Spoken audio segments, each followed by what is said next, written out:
बिहार में विधानसभा चुनाव चल रहे हैं और इस दौरान कई सारे दिलचस्प किस्से बिहार की राजनीति से जुड़े हुए हम आपको बता रहे हैं। आज भी एक ऐसा ही किस्सा।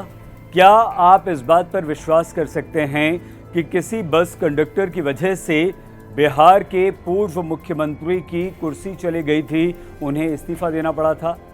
जी हां, ये सच है, ऐसा हुआ था। 1970 में बिहार के मुख्यमंत्री थे जिनका नाम था दारोगा प्रसाद राय। ये सिर्फ 10 महीने के लिए मुख्यमंत्री बने थे और इनकी कुर्सी चली गई थी। इन्हें मुख्यमंत्री पद छोड़ना पड़ा था सिर्फ एक बस कंडक्टर की वजह से।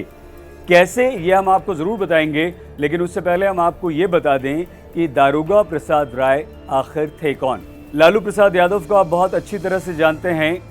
लालू प्रसाद यादव के समधी हैं चंद्रिका राय, जो इस बार विधानसभा का चुनाव भी लड़ रहे हैं। और चंद्रिका राय लालू प्रसाद यादव के बड़े बेटे तेज प्रताप यादव के ससुर।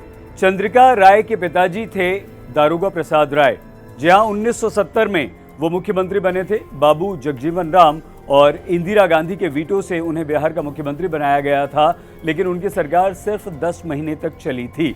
दारोगा प्रसाद राय 2 बार विधायक भी बने थे और 1970 के दशक में वो कई बार मंत्री भी बने थे, मंत्री भी रहे थे और 1970 में ही वो मुख्यमंत्री भी बने थे, लेकिन 10 महीने के लिए। अब आखिर ऐसा क्या हुआ था कि उन्हें मुख्यमंत्री पद छोड़ना पड़ा, और वो भी एक बस कंडक्टर की वजह से? हम आपको पूरी बात बताते हैं। 1970 में जब दारोगा प्रसाद राय बिहार के मुख्यमंत्री थे, उस समय बिहार परिवहन के एक कंडक्टर को निलंबित कर दिया गया। बागुन सुमरई उस वक्त एक नेता थे। झारखंड पार्टी के ये नेता आदिवासी समाज से आते थे। कंडक्टर बागुन के पास गया और उनसे अपने निलंबन की वापसी के लिए निवेदन किया। बागुन इस बात को लेकर दारोगा प्रसाद राय के पास चले गए। उनसे कहा कि इस कंडक्टर का निलंबन वापस होना चाहिए और आप इसमें मदद कीजिए। दारोगा प्रसाद ने आश्वासन दिया और कहा कि हम कर देंगे, लेकिन किया कुछ नहीं। बागुन सुमरई एक बार फिर से दारोगा प्रसाद राय के पास गए। उनसे फिर से कहा कि आप इस कंडक्टर के निलंबन को वापस करने में मदद कीजिए, इसे नौकरी वापस दिलवाइए। दारोगा प्रसाद राय को लगा कि इस तरह की सिफारिशें आती रहती हैं और उन्होंने इस सिफारिश पर ध्यान नहीं दिया। हाँ, ये बात जरूर है कि उस समय झारखंड पार्टी सरकार में शामिल थी। अब बागुन बहुत ज्यादा नाराज हो गए और उन्होंने सरकार से अपना समर्थन वापस ले लिया। झारखंड पार्टी के उस समय 11 विधायक थे।